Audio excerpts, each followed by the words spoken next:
So we know that the Commonwealth is currently developing a bunch of resources, including guidelines and self-testing frameworks that will support the digital and data transformation of health generally.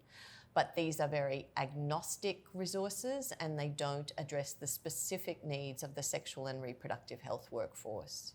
We know that lots of people go online to learn more about their bodies and their sexualities, and they also are asking some very sensitive questions. So they need to know, for example, about HIV and STI risks. They're concerned about unwanted pregnancy or maybe sexual violence.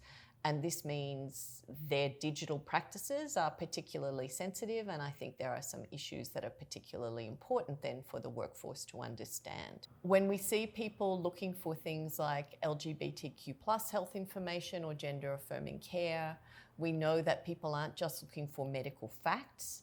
They're looking for validation of lived experience. They're looking for a sense of what a healthcare service actually offers and whether it's safe for them.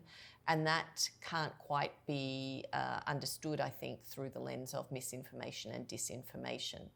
So in this project, young adults told us that they wanted to understand information in a really accessible and anonymous way, and they wanted their healthcare providers to understand their digital practices and not to dismiss them when they went to talk about them face to face.